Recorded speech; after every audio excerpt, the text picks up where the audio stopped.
All right, welcome back. Welcome back to the show. It's B Plus, and as I talked about in the intro, I have a very special guest on today's show. Please welcome to the show. I mean, he's not really a stranger to the show. If you listen to the Be Positive Music Show in the past, you've heard his music. I specifically remember here playing Speed of Life. That's off of his Good Morning project. He's also an advocate for adult contemporary Christian hip hop. He's an advocate of mental health. Please welcome to the show none other than Mr. Shane Kidd. Hey, what up, B Plus? Yeah, man, definitely excited to have you on the show. I know in years past, I've come on your IG channel, and we had some conversations about adult contemporary hip hop. But that's not exactly what we're going to talk about. But we're probably going to get into a little bit of that today. But I had a tweet earlier this week, or a post, because Elon Musk changed the name. But I had a post this week asking CHH artists, or CHH fans rather, their favorite 3-album run in Christian hip hop. And I was waiting for somebody to bring up a particular artist, and Shane Kidd did. And I know Shane Kidd knows SHO BARAKA's music very well. So I was like, I just got to bring him on the show. I got to bring him on the show and talk about this run. So Shane, tell us what the 3-album run is by SHO BARAKA that you responded on that post, and just talk a little bit about just SHO BARAKA in general. So I'll give you the run, and then I'll talk about SHO. And so the run is Lions and Liars, Talented 10th, and The Narrative. And so the one thing about SHO is he is a provoker, I will say. I think that's the best way to describe his music, as in, like, he's always been someone who's caused people to think differently, to add perspectives to the art, and even just seeing like who he's now become and how he's even evolved from when he first started on Reach and with Turn My Life Up, and even that project that was a very distinguishing project just from the context he was in the Reach camp, because That's very true. Yeah, because like he used people that folks didn't heard of at that time, and created and crafted his own sound that was distinct from the rest of the Reach crew. I definitely agree. That provoker title you gave him that's pretty interesting, because he definitely has been that. I've always referred to SHO BARAKA as a trailblazer. I feel like a lot of the things that you see like your favorite artists do, SHO BARAKA did it like 2 or 3 years before. Like he was always ahead of the curve when it came to certain things. Like I'll give you an example. So I remember like you said with like Turn My Life Up, it was just different, because at that time it was Reach Records was Lecrae, Tedashii, Trip, and SHO. But SHO was like, he was different from those three. He didn't quite sound like them. He didn't quite follow like Reach had like a model, especially early on, how all their albums were kind of crafted, and SHO's really wasn't crafted that way, especially even with Turn My Life Up. And another example I want to give is when he did leave Reach Records, and I think he kind of said it in Lions and Liars, like, or in one of the songs in his discography, I'm not sure which one, but he just didn't want to rap for rich white kids anymore.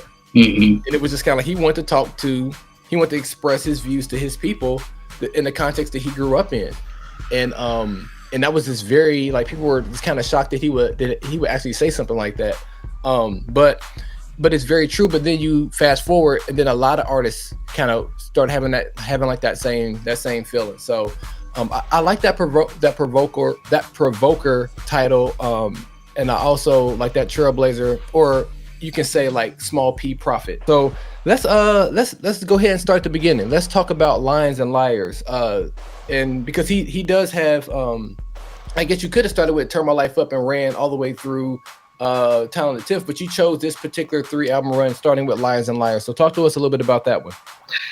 The reason I chose this one is because I think it really begins to show like the beginning of the shift. And so first single that we hear is We Can Be More, where it is a song about relationships and there's no like overt mention of God or Jesus in it. And so You're right. Especially just at that time, that was so different. And like people weren't really like making love songs like that. And then, everybody else begins to start making love songs. But Trailblazer.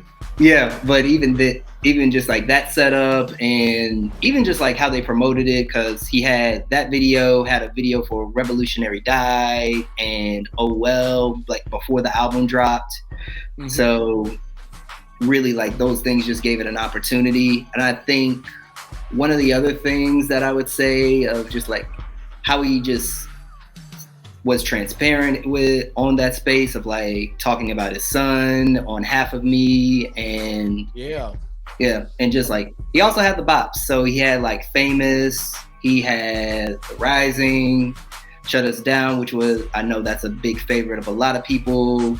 And I will say this, I think people miss something that, I think a lot of people like Lecrae's verse, but I think Sho's second verse on there is really important, like where he talks about you can be a Pharisee or you can be a witness. If we stay in the church, they call us religious. If we go on MTV, the saints think we're tripping. If we hit the streets, we some thugs in sin. With those spectating, can't expect you to win. It's hard to make decisions when the theories cloud your vision. Sometimes I get confused on who is my opposition. I think I heard cheers when I fumbled the ball. They claim they're on my team, but they're praying for our fall. It's timeless. It's timeless. It's all the same stuff that's going on now. Yeah. A lot of artists, they get a lot of pushback when they do get on platforms and they or they Monday morning quarterback their entire interview. Yeah. They say, "Oh, if I was there, I would have did this." Well, you've never been in a situation like that before. And it's easy to say some things on the outside, but it's just he's just timeless. Like that could have been written today, and it still would have rang true. So man, I forgot about it. And what song was that on? That's on Shut Us Down. That is on Shut Us Down. But you're right. Everybody was kind of excited about the Lecrae verse, and rightfully so. Yeah. But let me see if I can. Let's see. So you mentioned, I think some of my favorite ones on here. Forever Is Tomorrow. Oh yeah, Forever Is Tomorrow is a good joint. Really, really good joint, and that was kind of like a foreshadowing to what this trilogy ended with, or this 3 album run ended with, because Jam was a huge part of the narrative. So yeah, man. Even like songs like I Am Black, and this album came out in 2010. So again, way ahead of the curve. A lot of Christian hip hop artists now are talking about their skin. They're talking about like the and you said it like a little bit like in before we got on live. And I forgot exactly how you expressed it, but it made a whole, like, your life experience. And how did you put that? Like, Sho's able to speak to. I forgot, how did you put that? I think I put it as the human experience. Yes. Yeah. And the human experience for a black male, for a black woman, is different. And I know it makes some people feel uncomfortable, but I feel like Sho, like you said, is a provoker, and that short skit, I Am Black, it was really, again, a foreshadowing to the second song in this 3-year run. So this is really good. This is really good. So that was the first song in the run, and definitely good shout out about the We Can Be More, because that was the first of its kind. Then after that, everybody wants to have a song for their wife, and they should. So let's keep going. Let's hop into the next one. Okay, Talented 10th. And so and before you say that, Talented 10th, it says 2015 here, but it was 2013. Yeah. 2013. So so that was, of course, after he left Reach, and of course, like, for him, it was doing it on his own, and this was a project that, since he wasn't getting booked at those places like he used to, it's like he paid for it out of pocket, had to work with a team of people that they was close to. So Jam, who you mentioned, he now goes by Jamie, and so so Jamie did some work on there, along with some other people who have like played like when show did live performances. And so, and the thing about this project is, of course, when you hear Talented Tenth, if you don't know what that is, that refers to W.E.B. Du Bois when he talks about the Talented Tenth and how they are to contribute to the African American community and in that space. And so this is SHO communicating that idea in the sense of like being a Christian and using our gifts for the sake of our community. So you begin to see him really talk about that, especially with a song like Michael, which I think is always a good theme, which he made it post in the Trayvon era. And so when he talks about just like, Black people losing their lives, and then also song that you cannot not talk about on this album is Jim Crow, which is the song that got everybody's attention, and it's the only explicit song that SHO has put out. Maybe the only explicit.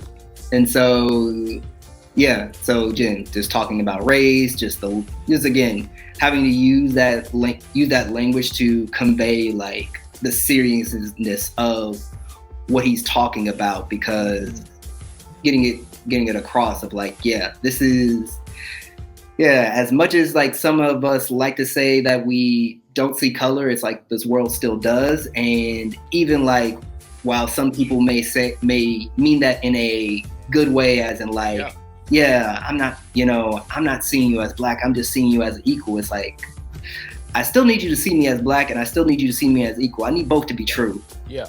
And so just that aspect of it, but also some songs that I really do think that people don't talk about that need to be discussed. Is like, again, such as King, where again he talks about the picture of hope and like what does it look like to reimagine hope, and then Nicodemus, which is the closer, and like just how he's able to relate towards just like his need for Jesus and the way that we've seen it. And of course, always a big song that was actually used in the Tour de France, Ali.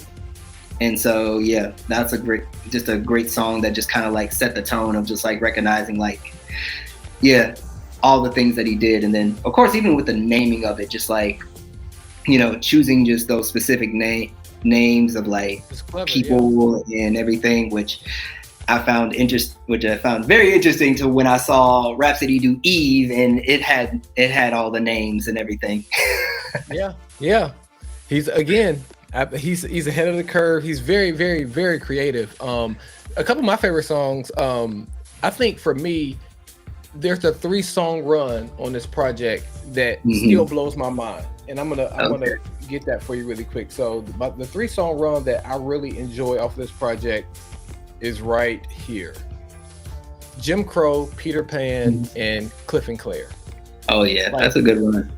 Jim Crow, just because obviously you already talked about it, I'm not going to rehash everything you said, but it's a very jarring song, but it really speaks to a reality that a lot of our African American believers and non-believers go through. But Peter Pan was just super creative, just because I feel like we all have that experience of like, as we get older and as we mature, like what our favorite rappers are talking about, it's staying at an elementary level, but they're still growing, and you're like, how are you still rapping about some of these same things? And he didn't say exactly who he was talking about in this song, but people can make speculations. But at the same time, it's like, isn't that kind of like the whole issue with like Drake right now? That his age is going up, but what he's talking about, and that's why a lot of people feel a certain way about Drake. But I don't want to get into the Drake deal, but that's why I like Peter Pan. And then lastly, Cliff and Claire. Shout out to Christian Grey. Christian Grey is one of my he's just like one of my favorite. I mean, he's just so talented. He's so talented. And Cliff and Claire, that's another real issue that a lot of married folks go through. and the way he just attacked that, the way that he portrayed that was just, it was wonderful. It was wonderful. So, man, we are really moving. Time is really going. So we need to go to a break. We need to go to a quick break here. We're going to come back on the back half. We are going to talk about the third and final song in this trilogy that you chose for us. And I have a surprise for you, Shane. I have a surprise for you. So you guys sit tight for some station identification, and we will be right back. I got some tragic news today. Real manhood has died, they say. Okay. But you can wipe your tears away. A revolution is formed, another will be born. Yeah. I got some tragic news today. Real manhood has died, they say. Okay. But you can wipe your tears away. A new one is born, so bring in the song. All right, welcome back to the Be Positive Music Show. I am live here with Shane Kidd, and we are walking through his favorite 3-album run, and that is by none other than SHO BARAKA. So before the break, he talked about Lions and Liars, which is his last project that he dropped with Reach Records. Then we talked with Talented 10th, talked about Talented 10th. That was his first project, obviously, after. And now we're going to shift our attention to talk about The Narrative, his album that he dropped with Humble Beast. So Shane, over to you. Okay, so The Narrative. Yeah, this is definitely one of my favorites of his, and just like, I think it's a lot of people's favorites of his. It's kind of like we saw the progression. I think everything just came together with this project. And so with the story that he was telling, it's like, some interesting fact about this project is part of it was part of the duo that him and Jamie were doing when they were going under the name Louis Portier. And so some of those songs just translated over into The Narrative, and I think they definitely did a good job with the stuff they worked on together. Especially one song that really comes to my mind is Prophet, just how everybody wants to be that voice of truth, but does not want to face the backlash or have to deal with the consequences of being a voice for the people. And I like where he even talks about, it's like, I want to be an activist, but I don't want to get shot. And it's like, just recognizing like just that tension, that and maybe both, where he kind of like, where he critiques like both sides of the political spectrum, from conservative to liberal, and even just recognizing the complexity of Christ that we don't provide him, because like we try to make Jesus into this monolith, like he was on this side or that side, and he spoke to a lot of different cultures in the time that he was there. And then I would say also other good song is, I really got to talk about, is Here with him and Lecrae, because it also represents them coming back together after SHO leaving. Just like one of the things that he's talked about in an interview is like, after that, it's like they were still cool, but it was still awkward in a sense for them to know how to like still engage one another, since they're not around each other as much. And just learning like, okay, how do we genuinely still be friends, even though we don't, be in the same circle, same space like we used to be. And so just seeing them come together for that was great. And I agree. Yeah. And I think I've always wondered, like, is that is that album, or is the Louis Portier album somewhere on a hard drive, and can I hear it? So I just want to hear it. I just like, if it's somewhere, can I just hear it? Because like they like Prophet, maybe both. Like, again, like this album came out in 2016.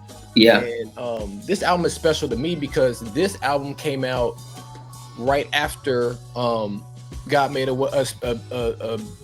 way in my life, and we moved from Cincinnati to Texas.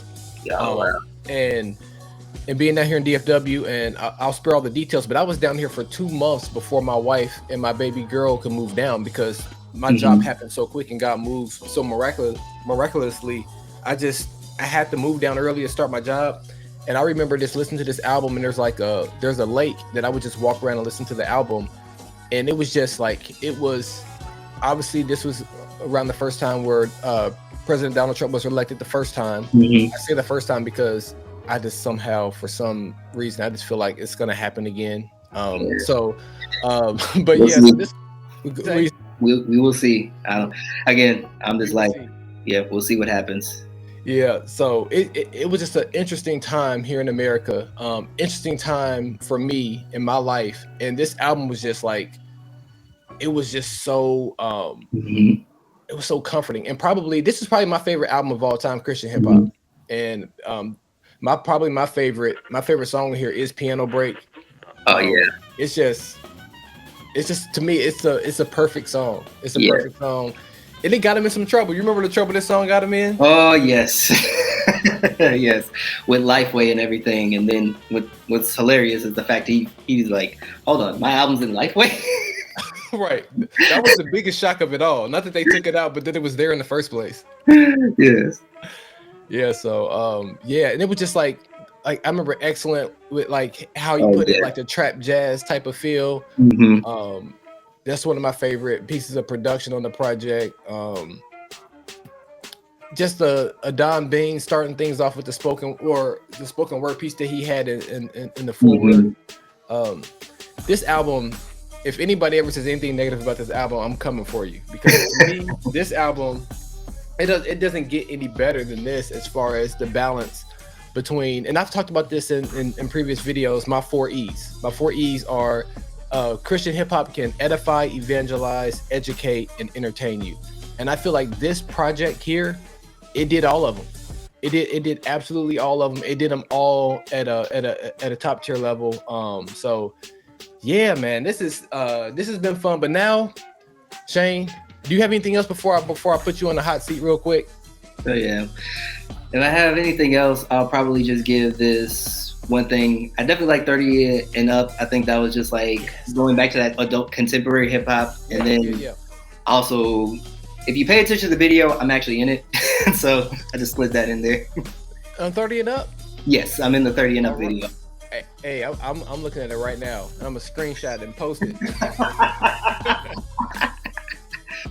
That's pretty dope. Dope. I know of a few other people. I'm a fan of David Perdue and his comedy. So I saw him. He had not more than a cameo. He had lines and everything in it. So shout out to David Perdue. He has no idea who I am, but I'm a big fan of 4th and 10, their podcast. So all right, it is time to put you on the hot seat, my friend.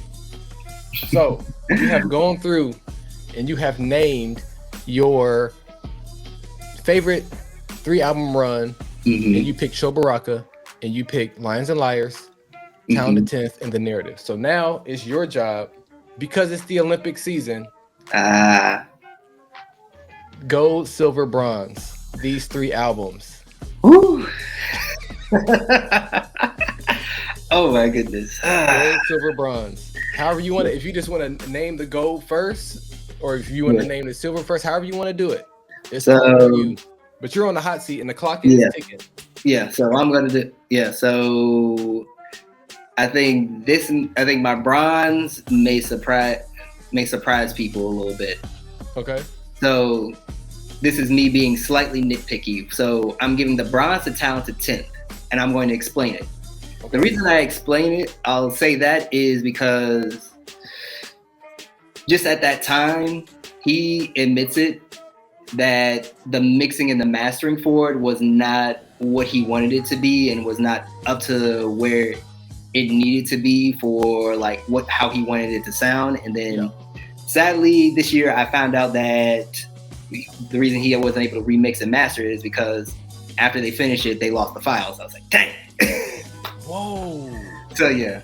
Gosh, that had to be crushing. Yeah, that's happened to a couple of artists that wanted to like mix and remaster their projects that they initially did. But since we're on time, I'm gonna go to my silver, which is going to be Lions and Liars. So I think that it marks the turning point, and it marks as something as very definitive in even just his catalog, but even in Reach's catalog. So I definitely want to give that regard. And then, of course, obviously the gold goes to The Narrative, which for me, it's like all the elements coming together, everything that was kind of foreshadowed in the first two projects, we're getting to see done at such a higher level and such a good caliber. And so I really think that definitely this is, if there was one album I would give somebody of like shows, that would be The Narrative.